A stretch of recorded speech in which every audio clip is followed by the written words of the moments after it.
এক সালুনের দুই বাগার খায়া দায়া কর্মু সাবার রান্না হবে।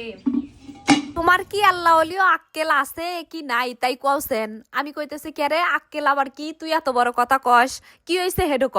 কিসের আক্কেল নাই আমার?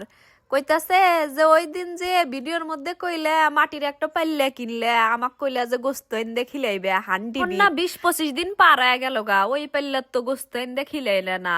কইলাম যে ওই পাল্লা তাই খিলাই না খিলাই অন্য পাল্লার তো খিলেছি কিনা হেডো কয় অন্য পাল্লাত খিলাইছাও, কিন্তু তুমি যে মানুষে কইলে যে মাটির পাল্লাত আন দিবে হেডো তো আন দে আমাক খিলাইলে না।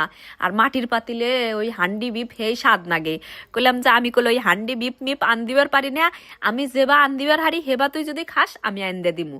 কয় তুমি যেবাই পারো ওই মাটির পাল্লাত আমাকে আজকে গোস্ত আন দে দিবে, গরুর গোস্ত। কইলাম যে আচ্ছা তাহলে সুন্দর হইরা দেখি কে ভরে আন্দা যায়। পরে বেটা এখন কইলো চেষ্টা তো হারান একবেলা সুন্দর হইরা আন দিবেন নাকি। আমি আবার অত সুন্দর হইরা গরুর গোস্ত আন দিবার পারি না, হয় মোটামুটি। আমি তো সবকিছুই মোটামুটি পারি, ভালো হইরা আল্লাহ চেষ্টা হরি ওয়া যায় মোটামুটি। এই যে দেখলেন সুন্দর হইরা মশলা টসলা কষে নিলাম। আমি আবার সব সময় গরুর মাংস খালি মেহেদেই আনদি মেহেদেই আনদি তো ব্যাগ মশলা টসলা দিয়া মাইহা টাইহা আন্দা হয়ে গেলি শেষে দেই ওলগা তেলানি। আর আজকে দিলাম হলো 2 তেলানি। এই যে সুন্দর হইরা মশলা টসলা কষে নিয়ে গোস্ত ছেড়ে দিলাম, এডো এক তেলানি। এই গোস্ত যখন হয়ে যাইব গা পেঁয়াজের মধ্যে জিরার ফোড়ন দিয়া আবার দিমু তেলানি। 2 তেলানির গোস্ত সালুন আজকে। তেলানিও কই আমরা, বাগারও কই, সম্বারও কই, বুঝছেন? কত যে নাম এই তেলের মধ্যে ছেড়ে দিলি, আর নাম তেলানি, সম্বার, বাগার। এক সালুনের 2 বাগার খায়া দেয়া কর্মু সাবার। তরকারি তো কালার দেহে বোঝা যাইতেছে যে হে স্বাদ হইছে। সুন্দর হইরা নামিয়ে নিলাম, এখন দিমু লাগাই যে বাগার।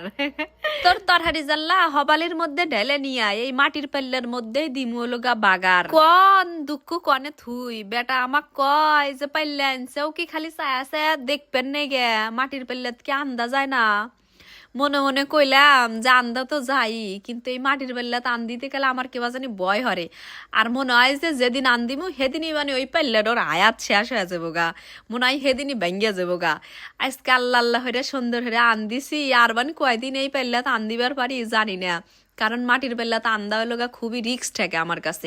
এই পাল্লা মাটির পাল্লা না হইলে নি তাহলে যেদিন পাল্লা কিনে নিয়ে আসি তারপরের দিনই আন্দা ভিডিও বানাইলাম আনি মানুষকে দেখাইলাম আনি মাটির পাল্লা দেহে এই অবস্থা। যাই হোক দেখছেন তরহারির কালার। আর আমার ওই যে অভ্যাস না খালি পারে ভাল থাকে না, এখন একটা গোস্ত তুলে আমার খাওয়া নেকবো। এই পর্যন্ত আন দিছি বাড়ছি, হেদ্দ হয়েছে কিনা তাও সে হেদে হিনিংকে। আর এখানে হয়ে গেছে তেলানি দিছি, এক পিস তাই খামু না।